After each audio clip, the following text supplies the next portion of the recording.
കുർബാന തർക്കത്തിൽ സഭാ നേതൃത്വത്തിന്റെ നിലപാടിനെ വിമർശിച്ച കത്തോലിക്ക കോൺഗ്രസ് എറണാകുളം അങ്കമാലി അതിരൂപതയിൽ വൈദിക സമിതി പുനഃസ്ഥാപിച്ചതിൽ വിമർശനം. സഭയ്ക്കൊപ്പം നിൽക്കുന്ന നിലവിലുള്ള കൂരിയയെ പിരിച്ചുവിടരുത് എന്നും ആവശ്യം. ബീന റാണി ചേരുന്നു. ബീന, വിശദാംശങ്ങൾ. രോഹിണി, എറണാകുളം അങ്കമാലി അതിരൂപതയിലെ ഏകീകൃത കുർബാനയുമായി ബന്ധപ്പെട്ട തർക്കം ഇപ്പോഴും നിലനിൽക്കുന്ന സാഹചര്യത്തിലാണ് സഭയെ അനുകൂലിക്കുന്ന അല്ലെങ്കിൽ സഭയോടൊപ്പം ചേർന്ന് നിൽക്കുന്ന കത്തോലിക്ക കോൺഗ്രസ് ഇപ്പോൾ ചില വിമർശനവുമായി രംഗത്ത് വന്നിട്ടുള്ളത്. അതിരൂപതയിൽ വൈദിക സമിതി പുനഃസ്ഥാപിച്ചതിൽ വലിയ വിമർശനമാണ് കത്തോലിക്ക കോൺഗ്രസ് ഉന്നയിക്കുന്നത്.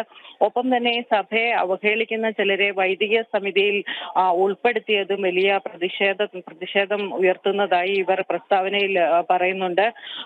സഭയ്ക്കൊപ്പം നിൽക്കുന്ന നിലവിലുള്ള കൂരിയെ പിരിച്ചുവിടരുതെന്ന ആവശ്യം ഇവർ ഉന്നയിക്കുന്നുണ്ട്. ഇതോടൊപ്പം തന്നെ ഫാദർ ജോൺ തൊട്ടുപുറത്തെ ഒരു ഏകീകൃത കുർബാന നടപ്പാക്കുന്നതിനിടെ ആക്രമിച്ചവർക്കെതിരെ നടപടി വേണമെന്ന ആവശ്യവും ഇവർ ഉന്നയിക്കുന്നുണ്ട്. അതായത് കഴിഞ്ഞ ദിവസങ്ങളിൽ ഈ ഒരു പള്ളിയിൽ ഏകീകൃത കുർബാന നടപ്പാക്കവേ ഫാദർ ജോൺ തൊട്ടുപുറത്തെ വിമത വിഭാഗത്തിൽപ്പെട്ടവർ ചിലർ ആക്രമിച്ചിരുന്നു. ഈ ആക്രമിച്ചവർക്കെതിരെ ഒരു പ്രസ്താവന പോലും സഭാ നേതൃത്വം ഇറക്കിയില്ല. അത് വിശ്വാസികളെ വലിയ രീതിയിൽ വ്രണപ്പെടുത്തിയിട്ടുണ്ട് എന്നാണ് ഇവർ ചൂണ്ടിക്കാട്ടുന്നത്.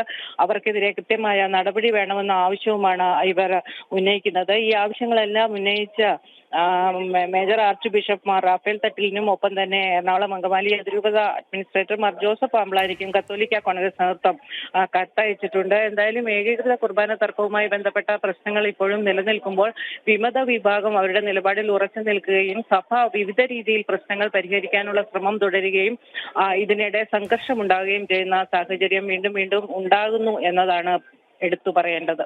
രോഹിണി. ശരി, ബീന റാണിയാണ് കൊച്ചിയിൽ നിന്നും വിവരങ്ങൾ നൽകിയത്.